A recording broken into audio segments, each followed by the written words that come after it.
신라가 삼국 통일의 위험을 달성할 때에 아주 큰 공헌을 한 장군이 김유신 장군이죠. 이 김유신 장군의 일화에 보면 이 젊었을 때는 이 향락에 많이 취해 있던 그런 사람입니다. 이 김유신 장군이 다니던 기방에는 천관이라는 기생이 있었는데 그렇게 예뻤대요. 거기를 자주 다니다가 김유신 장군의 어머니 만명 부인이 이것을 알게 된 거예요. 아들 김유신을 불러다가 호되게 야단을 친 것이죠. 어머니의 야단을 맞고 김유신이가 다시 결심을 합니다. 내가 다시는 기방에 가지 않으리라 하고 결심을 하게 되죠. 그리고 그것을 잊으려고 활쏘기를 열심히 합니다. 그 당시의 전쟁은 칼과 활이었으니까요. 어느 날 활쏘기를 많이 했던지 너무 피곤해서 집으로 돌아가는데 마루에서 졸면서 간 거예요. 말이 멈춰서서 집에 다 왔나고 내리려고 보니까 이 말이 글쎄 기방 앞에 와 있는 거예요. 김유신이가 말에서 내려서 차고 있던 칼을 빼서 자기 애맞이요 사랑하는 말에 목을 쳐버리죠. 여기에서 나온 말이 단마두의 각오라 이런 말이 나왔습니다. 단마두의 각오. 만약에 이때 김유신이가 자기 애마의 목을 치지 않았더라면 또 옛 습관으로 돌아갔겠죠. 사람들이 어떤 일을 결단할 때에 옛날에 나쁜 습관을 잃어버리려고 다른 일에 막 몰두하게 됩니다. 그런데 옛날의 습관들이 우리의 또 발목을 잡게 되죠. 김유신의 말처럼 우리에게는 습관이라고 하는 말이 나를 자꾸 예전으로 끌고 가려고 합니다. 제자리로 이끌려 가려고 그러고요. 김유신에게만 단마두의 각오가 필요한 것이 아니라 오늘 믿음의 길을 걸어간 우리 성도들에게도 단마두의 각오가 필요한데 나를 제자리로 이끌고 가려고 하는 옛날 습관이라고 하는 말을 말씀의 칼로 제거해야 될 줄로 믿습니다. 오늘 본문은 이스라엘 백성들이 바벨론 포로에서 돌아오는데 1차, 2차, 3차에 걸쳐 돌아오죠. 3차 느헤미야의 인도로 예루살렘에 돌아와서 이들이 무너졌던 예루살렘 성벽을 재건합니다. 성벽을 재건하고 나서 성벽 낙성식을 한 후에 에스라라는 선지자가 모세의 율법을 낭독하게 되죠. 성벽 낙성식에 참석한 이스라엘의 지도자들이 감격에 무력했어요. 생각해 보세요. 우리가 36년 동안 일제에 해방됐을 때 감격 그 이상이었을 것입니다. 포로에서 돌아와서 이제 무너진 성벽을 재건하고 하나님 앞에 감사 예배를 드리는 다음에 에스라가 모세 율법 하나님 말씀을 낭독하는 것입니다. 그 낭독한 하나님의 말씀을 들은 이스라엘의 지도자들이 거기서 결심하는 겁니다. 각오하는 겁니다. 이제는 우리가 이 말씀대로 살겠습니다. 이제부터는 우리가 하나님의 말씀대로, 그러면서 아주 단마두의 각오처럼 큰 결단을 하는 것, 이것이 오늘 본문의 말씀의 배경의 내용입니다. 저는 오늘 이 말씀을 가지고 신앙개혁을 위한 결단, 이런 제목을 잡았는데요. 신앙개혁을 위한 결단, 첫째는 이방인들과 결혼하지 않겠다, 이렇게 결단합니다. 오늘 본문 30절에 보니까 우리의 딸들을 이방인들에게 주지 아니하고 우리의 아들들을 위하여 그들의 딸들을 데려오지 아니하겠다. 다시 말하면 이방인들과 통혼하지 않겠다. 이방인들과 통혼 금지는 하나님의 원래 명령이었습니다. 출애굽기 34장 16절에 보면 하나님이 출애굽한 이스라엘 백성들에게 명령하기를 네가 그들의 딸들을 내 아들들의 아내로 삼음으로 그들의 딸들이 그의 신들을 음란하게 섬기며 네 아들들에게 그들의 신들을 음란하게 섬길까 하매니라. 그리고 모세도 마지막 유언적인 설교를 하면서 신명기 7장 3절 4절에 보면 그들과 혼인하지도 말지니 네 딸들을 그들의 아내에게 주지 말 것이요 그들의 딸들도 네 며느리로 삼지 말 것은 그가 네 아들들을 유혹하여 그가 여호와를 떠나고 다른 신들을 섬기게 하므로 여호와께서 너희에게 진노하사 너희를 갑자기 멸하실 것이면이라. 즉 이방인들과 통혼 결혼하지 말라고 한 것은 윤리적인 문제 때문이 아닌 거예요. 신앙적인 문제 때문에 그런 거예요. 이방인들과 결혼하면 이방인들이 가지고 있는 우상이 자기도 모르는 사이에 스무시 다 들어온단 말이죠. 자, 지금 오늘 본문에 성벽 낙성식에 참석한 이스라엘 백성들 감격하면서 결단하기를 가만히 역사를 되돌아봤더니 자기들이 망한 것도 우상 숭배에서 왔거든요. 자기들의 조상들이 하나님을 섬기며 하나님을 영원롭게 할 때 누렸던 축복도 생각났을 것이고 바벨론에게 망해서 지긋지긋한 포로 생활할 그 원인을 봤더니 우상 숭배란 말이에요. 우상 숭배가 어디서부터 들어왔나 봤더니 결혼을 잘못했단 말이에요. 이방 여인들을 아내로 드리고 이방인들과 결혼함으로 인해서 이방인들이 섬기던 신들이 자연적으로 그들에게 돌아와서 하나님을 등지게 했단 말이죠. 그러니까 지금 이스라엘 백성들이 낙성식에 참석한 이후에 하나님 말씀을 듣고 결단하는 것, 이제는 우리 딸들을 이방인에게 주지 않고 이방인의 딸들을 우리 아들들의 며느리로 데려오지 않겠다. 이 말은 오늘로 다시 재어서 간다면 가장 중요한 것이 가정인데 말씀대로 가정을 세우겠다, 이런 결단인 줄 믿으시기 바랍니다. 솔로몬이 20살쯤에서 왕이 됐어요. 두렵고 떨리니까 기브온 골짜기에 가서 일천번제를 드리면서 솔로몬이 하나님 앞에 간구하니까 하나님이 지혜를 주셨어요. 이 솔로몬이 전무후무한 지혜의 왕이 돼가지고 나라를 점점 강하게 세워갑니다. 나라도 강해지고 부유해지고 국방력도 강해지니까 솔로몬이 이방 여인들을 아내로 데려오는데 자그마치 후궁이 1000명이잖아요. 그런데 이방 여인들이 솔로몬의 아내로 들어올 때 그냥 자기들만 온 것이 아니라 자기들이 이방에서 섬겼던 신을 가지고 들어왔단 말이에요. 예루살렘을 비롯해서 이스라엘 나라에 우상이 가득하게 된 거예요. 솔로몬이 나라가 망하게 된 것, 둘로 나눠지게 된 근본적인 원인도 결혼이라고 하는 것에 있던 거예요. 가끔은 기분이 쓸쓸할 때가 있어요. 이 처녀청강들이 한참 믿음이 좋을 때는 그래요. 내 배우자는 믿음만 좋으면 된다고. 그래서 참 믿음 좋은 총각이 있거든. 그래서 불러가지고 야, 믿음 참 좋은 총각이 있는데 너 한번 만나보지 않을래? 그러면 뭐라고 말하는 줄 알아요? 직업은 뭐래요? 그 뭘한다? 그러면 학교는 어디 나왔대요? 그거 잘 모르겠는데. 그러면 집은 있대요? 신앙이라고 하는 걸 묻는 것은 5번째야. 5번째. 물론 삶은 현실이니까 이면할 수는 없죠. 그리고 또 결혼한다고 데려온다.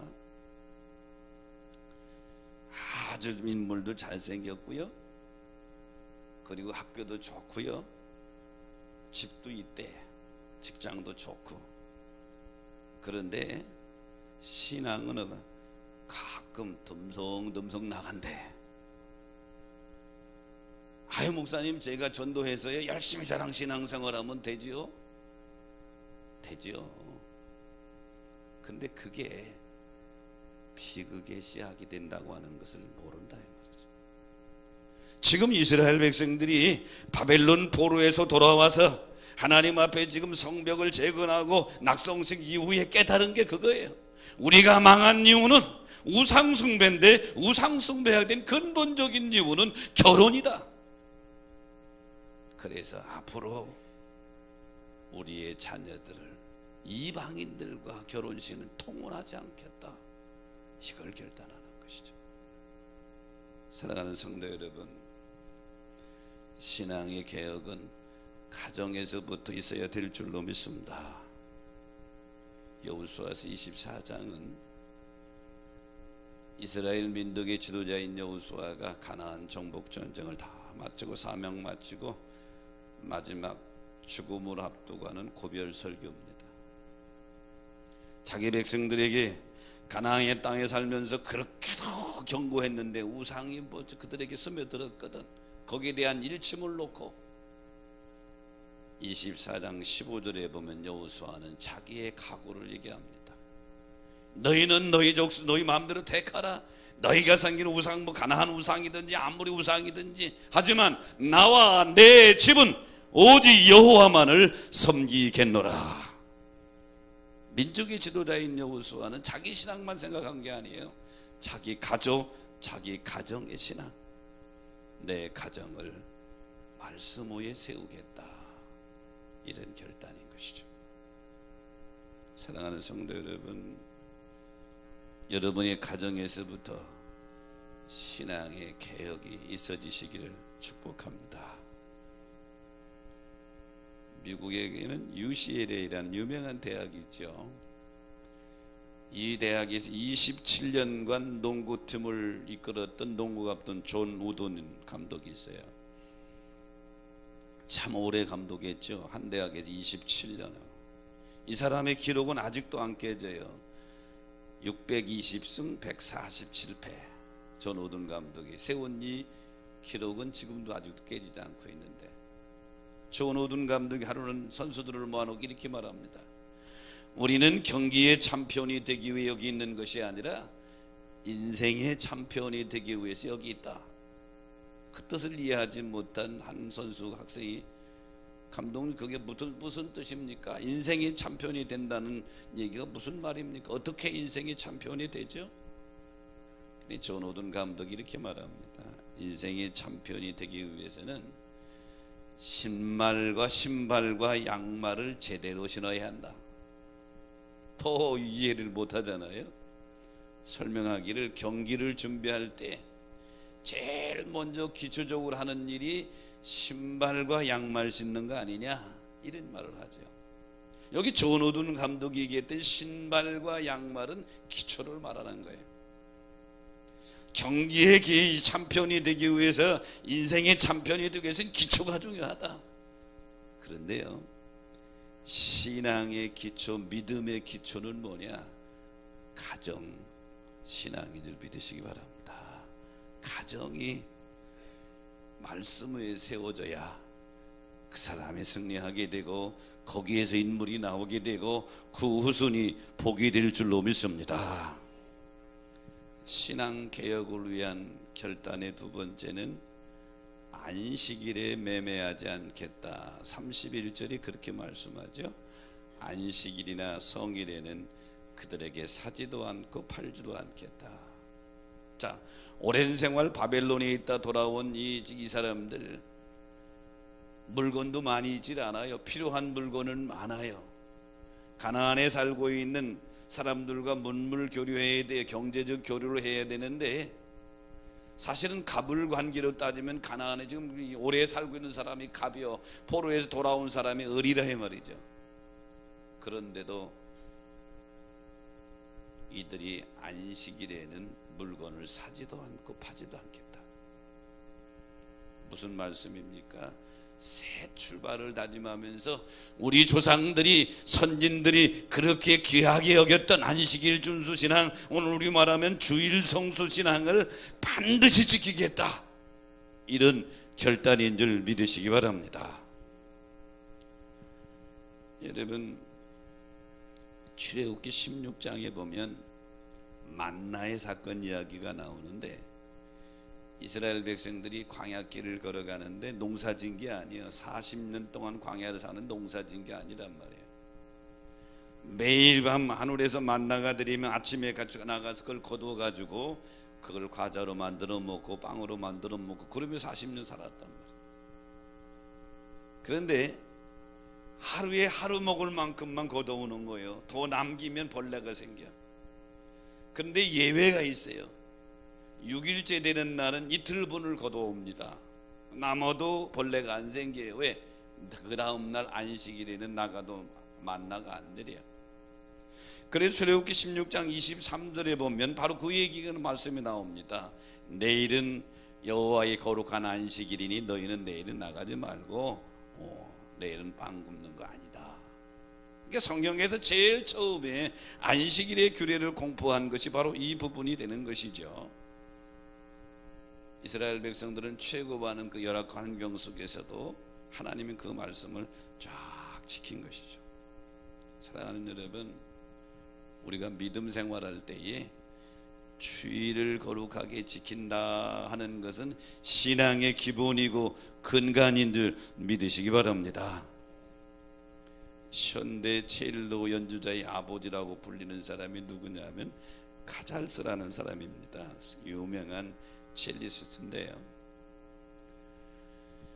영국의 BBC 방송이 이 사람에 대한 이 특집 방송을 제작하면서 기자가 인터뷰했어요. 선생님께서는 세계 최고의 첼리스트인데 95살인 지금도 매일 6시간씩 연습한다고 그러는데 힘든 연습을 왜 이렇게 매일 하십니까? 카잘스가 이렇게 말하죠. 지금도 연습을 통해서 내 실력이 조금 더 향상되는 것을 알기 때문에 연습에 손을 놓을 수 없어. 어제 북지방 찬양대에서 아주 오산나가 아주 잘했다고 칭찬이 내 귀에 계속 들려요. 목사님들도 그러고 야 그래요. 근데 사실은 미안한데 여러분 엄청난 실력 있는 건 아니거든. 근데 이 지휘자가 죽으라고 연습시켰어. 동의하면 하면. 그래서 그렇게 된 거예요. 연습이 그렇게 만드는 거예요. 연습이 그렇게 만든다. 그러니까 이 카잘스는 기본이 없는 고수는 없다고는 아는 것이죠. 95살이 돼서도 계속해서 연습해서 그 실력을 유지하는 거예요. 흔히 이렇게 생각할 거예요. 꼭 매주 그렇게 교회 나가서 예배 드려야 되냐고. 1년에 52주인데 한 반만 나가면 안 되냐고. 불교인들은 1년에 한두 번 나가도 되는데 왜 기독교는 매주 나오라고 그러냐고. 그렇게 반문하는 사람들도 있어요.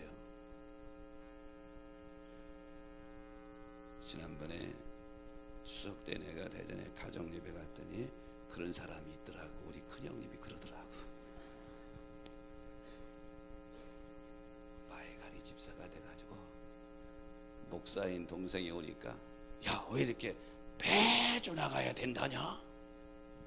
근데 여러분, 매주 나가서 하나님의 말씀으로 내가 무장되고 하나님 앞에 예배드려서 영광 돌리는 게 이게 신앙의 기초고 근본이고 근간인 줄 믿으시기 바랍니다. 이게 신앙의 근간. 지금 이스라엘 백성들이 포로에서 돌아온 그들이 하나님 앞에 결단하면서 두 번째 그걸 결단하는 거예요. 여러분, 주일 성수가 여러분에게 아름답게 드려지기를 결단하시기를 주의 이름으로 축원합니다. 신앙개혁을 위한 결단의 세 번째는 11조를 드리겠다 결단합니다. 37편에 보면 우리의 산물의 11조를 드리겠다. 여러분, 이 11조를 모르는 사람은 없어요. 안 믿는 세상 사람들도 더 잘 알아요. 더 잘 알아 11조. 나는 이번에 추석에 가정예배 갔다가 내가 모르는 걸 많이 알았어요. 우리 형님이 교회 신앙생활 하지만, 집사하긴 하지만 좀 그런 집사거든. 그래도 감사한데 좀 성장하는데 나한테 그래요. 야, 왜 헌금을 하는 헌금합력회 왜 교인들이 왜 지키고 있다냐? 뒤에 안내하시는 분들 헌금하기 좀 떨어지세요. 난 그런 생각하는데 전혀 몰랐어. 믿음이 약한 분들은 헌금 넣으면서 안내하시는 분들이 옆에서 오면 그걸 지킨다고 생각해요. 얼마나 나 지킨다고. 뭐 그런 거 아니에요 형님, 그런 거 아니라니까. 아니래, 지킨대. 두 번째, 그래도 우리 교회는 헌금 봉투에 구멍을 안 뚫어놨다. 그런데 그 교회는, 우리 형님 나가는 교회는 구멍을 뚫어놨대. 사실 우리 재정부에서도 저한테 몇 년 전에 건의가 왔었거든요. 헌금 봉투에 구멍을 뚫어달라고. 뚫는 이유는 이 헌금을 거두다가 모르고 거기 봉투에 남겨두는 게 있대. 그러면 아깝잖아. 그러니까 구멍을 뚫으면 대변 표시가 나잖아. 그래서 개교에 뚫은 건데, 우리 형님 생각 말은 지키는 사람들이 얼마나 나 보려고 들었대야. 그걸 해명해 주는, 그건 그런 게 아니고, 이게 집계하는 분들이 실수해서 교인들이 정성스럽게 헌금한 거를 혹시 소각할까 봐 그렇게 한 거라고. 아니래, 가보려고 그런데. 생각이 믿음의 수준 따라서 선의도 악의로 생각할 수 있고 해석할 수 있구나. 속으로 그래서 우리는 안 뚫은 게 다행이다 그랬는데, 이 11조에 대해서도 오해한단 말이에요. 교회 하면 11조 하라고 하더라. 11조 왜 해요? 여러분, 11조 하는 이유는 하나님이 하나님 되고 물질의 주인됨을 신앙하고 인정하는 고백인 줄 믿으시기 바랍니다. 고백이란 말이에요. 말라기서의 11조의 의미를 곡해를 합니다. 말라기 3장 7절에 보면 말라기 선지자가 이스라엘 백성들에게 돌아오라 돌아오라 그럽니다. 이때까지 하나님은 400년 동안 이스라엘 백성들에게 계시를 주질 않았어요. 이스라엘 백성 여전히 하나님 앞에 예배한다고 그러지만 영감을 주질 않는 것이죠. 말라기 이 말을 들은 이스라엘 백성들이 하나님께 제사하지 않는 게 아니에요. 제사하고 있어요. 근데 돌아오라고 그러니까 이스라엘 백성, 우리가 어떻게 돌아갑니까? 그랬더니 8절에 보면 너희가 왜 하나님의 것을 도적질하느냐? 돌아오려거든 11조와 헌물을 가지고 돌아오라. 그러면 여러분 이걸 알아야 돼. 11조는 내가 하나님에게 축복받으려고 하는 게 아니고, 물론 하나님 축복해 주시지만 그거 이전에 내가 하나님께 온전히 섬깁니다. 하나님께 온전히 돌아왔습니다. 하나님만이 나의 인생의 주인이십니다. 이 고백인 줄 믿으시기 바랍니다. 이 고백인데 이건 생각 안 하고 10절 말씀만 생각합니다. 10절에 뭐라 그래요? 10절에 보면 나를 시험하여 내가 하늘문이 열고 너에게 복을 쌓을 것이 없는가 시험해봐라. 하나님이 우리에게 하나님 자신을 시험해보라는 말씀이 두 번 나오는데 그 중에 하나가 여기 시험해봐라. 물론 11조 하면 하나님이 축복해 주는데 그 이전이에요. 여러분 여기 헌금 드렸는데 헌금의 정신을 알아야 돼요. 제가 84년도에 이천에서 교회를 개척하고요, 86년인가 7년인가 그때쯤 돼서 교회를 지으려고 그러는데 우리 장로님이요, 계약하라고 3천만 원을 밤에 8시에 가져왔어요. 3천만 원이라고 그래야 1,000만 원짜리 수표 3장인데 하루 저녁 보관하냐고 힘들었어요. 다 얘기할 수는 없지만 결국 어디냐, 벽에 밑에다 놓고 잤거든요. 누가 도둑놈이 가져갈까 봐. 근데 새벽기도 나갈 때 그냥 깜빡이고 그냥 나갔지 뭐예요. 설교도 안 되고요, 기도해도 주여 그러면 3천만 원, 주여 그러면 3천, 마음이 다 거기가 있어요. 30년이 훨씬 넘었기 때문에 그 당시 3천만 원 엄청 크단 말이에요. 그래, 하나님 죄송합니다 하고 다시 돌아가서 주머니 넣고 나와서 기도했다니까. 그때 내가 깨달은 게 있어요. 마태복음 6장 21절에 네 보물이 있는 곳에 내 마음도 있느니라. 주님이 하신 말씀이 번뜩 생각나는 거예요. 그러므로 여러분, 이 예물은 뭐냐? 하나님 앞에 드리는 헌금은 뭐냐? 우리의 마음과 우리의 정성과 우리의 사랑, 우리 신앙을 담는 그릇인 줄 믿으시기 바랍니다. 여러분, 여기 물이 있어요. 내가 물을 마시는데 그릇이 없으면 내가 어떻게 마셔요? 물이 이 컵이라는 그릇에 담겨져 나한테 오는 거예요. 내 마음이 내가 하나님을 사랑하는데, 내가 하나님을 정말로 좋아하는데, 하나님 앞에 정말로 예배하는데 이 마음과 사랑을 어디다 담아 하나님께 드리느냐? 예물이라는 그릇에 담아 하나님께 드리는 거예요. 아멘이십니까? 근데 이거를 오해한단 말이죠. 근데 이스라엘 백성들이 지금 하나님 앞에 돌아와서 예루살렘에 돌아와 가지고 성벽을 재건하고 낙성식한 이후에 자기들이 깨달은 거예요. 우리가 다시는 이방의 포로가 되지 아니하고 하나님의 은혜와 축복 속에 살아가기 위해서 우리가 결단해야 되는데, 세 번째 결단한 것이 바로 11조를 드리겠다. 이 말은 세상의 모든 것의 주인이 하나님임을 인정한다는 얘기죠. 저도 그렇고 여러분도 그렇고 세상에 태어날 때 1원도 안 가지고 왔어. 동의하시면 하면 1원도 안 가지고 왔어. 지금 사는 자체가 하나님의 은혜요 축복인 줄로 믿습니다. 아이들을 키우다 보면 하나님 마음을 이해할 수 있어요. 제가 저도 아이들 키우다가 그럴 때 많이 느끼죠.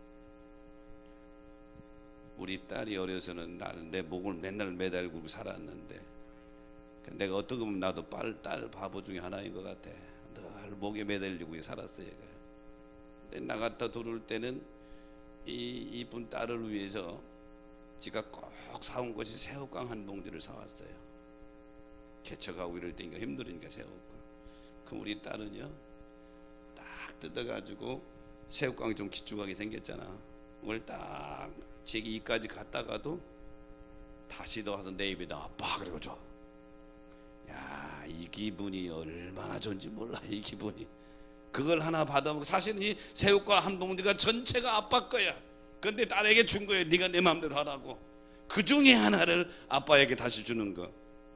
그때 내가 하나님 마음을 깨달은 거예요. 이게 하나님 마음이다. 그러므로 사랑하는 여러분, 헌금에 대해서 오해하지 말고 여러분의 믿음대로 하나님 앞에 담아 사랑을 드리는 여러분 되시기를 축원합니다. 종교개혁자 마르틴 루터는요, 사람들은 진정한 그리스도인이 되려면 세 가지 핵심해야 된다 그랬어요. 첫째는 머리가 핵심해야 되고, 두 번째는 가슴이 핵심해야 되고, 세 번째는 지갑이 핵심해야 된다 그랬어요. 그러니까 성도들이 물어서 이게 무슨 뜻입니까? 물으니까 루터가 설명하기를, 머리의 핵심은 지적인 결단과 변화인데 복음의 세계와 진리의 세계를 깨닫고 머리 생각이 바뀌는 거고, 가슴의 핵심은 깨달은 것을 삶으로, 사랑으로 이웃에게 실천하는 것이고, 지갑의 핵심은 물질을 어떻게 모이고 어떻게 사용할 것인가, 물질을 쌓으려고만 하지 말고 어떻게 쓸 것인가에 대한 생각이 바뀌는 것이다. 헌금 그러면 돈을 바친다는 뜻입니다. 헌은 드린다는 뜻이고 금은 돈이라는 뜻이에요. 한문 그대로 말한다면. 그런데 사람들은 헌은 생각하지 않고 금을 생각해요. 헌금 그러면 돈만 생각한다. 창조주 하나님이 이 금에 관심이 있는 게 아니에요. 우리 사랑하는 하나님의 자녀들과의 관계입니다. 그러므로 우리는 먼저 드리는 사람의 마음이 중요한 줄 믿으시기 바랍니다. 드린 사람의 마음이 중요한 거예요. 19세기 영국이 이제 세계를 지배할 때, 19세기 해가 지지 않는 나라라고 그랬잖아요. 군사력이 강화되니까 자동적으로 영국의 무역선들도 많이 생겨서 전 세계에 무역해서 나라가 부강해졌어요. 근데 하나 고민거리가 생긴 거예요. 무역선들이 자주 침몰해서 많은 선원들이 죽는 거예요. 그래서 영국의 하원이었던 사무엘 풀립스라고 하는 의원이 대군들 왜 무역선이 그렇게 자주 침몰하냐 하고 원인 조사를 했더니 화물을 너무 무리하게 실어서 너무 많이 실어서, 그래서 사무엘 폴립스 의원이 1875년에 법안을 초안해서 통과시켰습니다. 모든 영국에 있는 화물선은 요선까지만 실어라. 그것이 요즘 여러분 화물선에 보면 배 보면 이 색깔이 달라요. 저기 다르잖아요. 밑에 노란 분홍선이 위에 색깔이 달라. 최고 화물선 실을 수 있는 저 선이 있고 경계인 거예요. 조선을 넘게 두면 검은선까지 물이 잠기면 안 돼. 요 선을 영국에서부터 시작돼서 전 세계 지금 이것이 협의하게 맺어 있는데 인터내셔널 로드라인이라고 하는 것입니다. 인터내셔널 로드라인이라 우리말로 번역하면 국제 만재 헐수선이라고 하는 거예요. 여기까지만 화물을 신어라. 그런데 세월호가 왜 침몰했어요? 요 선을 맞추려고 보니까 화물은 많이 실어야 되겠고, 그러니까 밑에 물을 빼버린 거예요. 수평은 물을 빼버린 거예요. 그래 탱크 하나를 비워버린 거예요. 그러니까 무게중심이 위로 올라가니까 복원력을 잃어버린 거죠. 그런데 오늘날 믿음 생활에도 똑같아요. 우리가 믿음 생활하다 왜 우리 믿음이 침몰하느냐, 믿음의 배가 왜 침몰하느냐, 이 인터내셔널 로드라인 이거가 똑같은 거예요. 물질에 대해서 정확한 개념과 사고와 믿음선이 무너져 버린 거예요.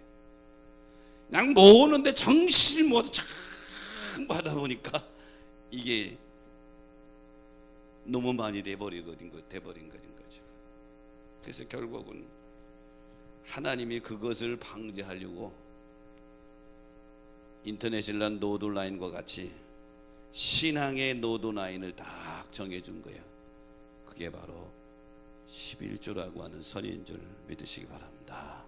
신앙의 노드라인이에요. 내가 아무리 많은 물질을 가지고 있어도 이 물질이 주인이 하나님이라고 하는 이 사고를 갖게 하는 것이죠. 사랑하는 성도 여러분,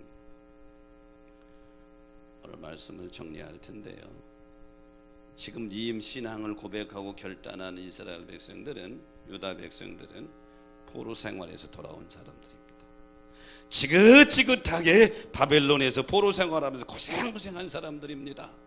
와서 예루살렘 성벽을 재건하고 낙성식하고 하나님의 율법을 들으면서 거기서 각오하는 겁니다. 우리가 다시는 이런 역사를 되풀이하지 말고 하나님의 축복을 받아 누리며 살아가자. 그러려면 이렇게 해야 되겠다. 절대로 우리 자녀들을 이방인과 통혼하지 않겠다. 즉 가정을 말씀 위에 세우겠다. 두 번째, 주의를 반드시 지키겠다.